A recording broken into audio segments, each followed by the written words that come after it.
Noong unang panahon, may isang bayang isinilang na walang kulay. Ang mga kalsada ay tila usok. Ang mga bahay ay kulay uling. At maging ang kaunting pangarap ng mga tao ay kasing labo ng isang kupas na litrato. Ngunit sa pinakamataas na burol, may isang batang may lihim na kayamanang kayang baguhin ang kanilang mundo. Ang kanyang pangalan ay Alon.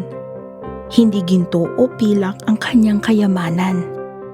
Siya ay nag-iipon ng mga lihim na kulay na nagmumula sa damdamin ng mga tao. Kapag may isang sanggol na tumatawa, hinuhuli niya ang tunog nito sa isang munting bote. Kapag may mag-asawang naghawak kamay, iniipon niya ang init ng kanilang pagmamahalan sa kanyang mga palad. Ang bawat bote sa kanyang istante ay may dalang liwanag. Isang gabi, sa ilalim ng buwan na nagtatago sa ulap, isang mahiwagang matanda ang bumisita sa kanya. May bitbit itong lamparang pilak at isang regalong hindi pa nakikita ng kanilang mundo. Ang mundo ay uhaw sa ganda, Alon. Bulong ng matanda. Iniabot niya ang isang pinsil na gawa sa balahibo ng huling ibong nangarap. Ipinta ka, hindi sa pader, kundi sa hangin. Gamit ang mga damdaming nagmumula sa puso ng tao. Kinaumagahan, sinubukan ni Alon ang mahiwagang pinsil. Isinawsaw niya ito sa bote ng halakhak. At ang dulo nito ay nagliwanag ng kulay dilaw. Ipinahid niya ito sa langit. At sa unang pagkakataon, sumikat ang araw na tila purong ginto. Sumunod ay kinuha niya ang bote ng tapang. Ang pinsil ay naging matingkad na pula. Ipininta niya ito sa gilid ng mga ulap. At ang takip silim ay naging parang apoy na sumasayaw sa tuwa. Ngunit biglang dumating ang mga alagad ng dilim. Maiitim silang aninong gumagapang mula sa mga pusong pagod. Pinalibutan nila si Alon at marahang nagsalita. Hayaan mo na ang mundo. Mas madali ang buhay na walang pangarap.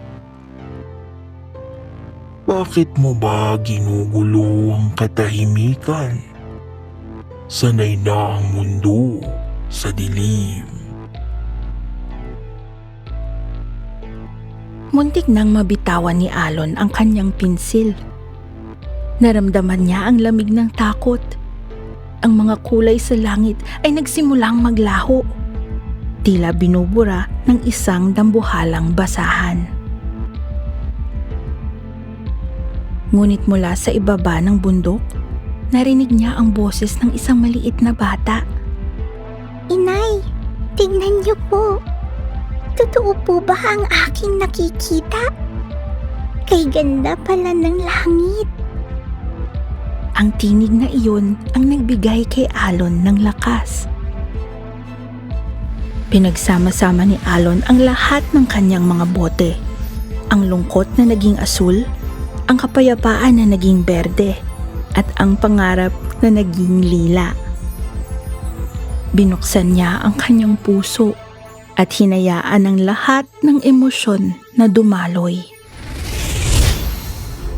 Sa isang dambuhalang hagod ng kanyang pinsil, gumuhit si Alon ng isang arko mula sa isang dulo ng mundo hanggang sa kabila. Doon, sa gitna ng hangin, isinilang ang kauna-unahang bahaghari. Nang makita ng mga tao ang mga kulay, tumigil ang mundo.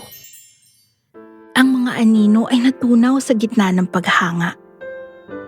At ang mga matatandang nakalimot ng ngumiti ay muling nakaramdam ng kislap sa kanilang mga mata. Ang bayan ay hindi na muling naging kulay abo. Natutunan ng lahat na ang bawat luha at bawat ngiti ay bahagi ng isang magandang obra maestra. At si Alon, siya ay nanatili sa kanyang burol, nagbabantay sa ating mga pangarap. Kaya tuwing may bahagharing sumisilip matapos ang ulan, isipin mo ang mga kulay na nagmumula sa puso ng tao. Sapagkat kahit gaano kadilim ang ulap, may liwanag na handang sumikat muli. Ito ang mga kwento ni Anda, mga alamat at salaysay na may aral at hiwaga.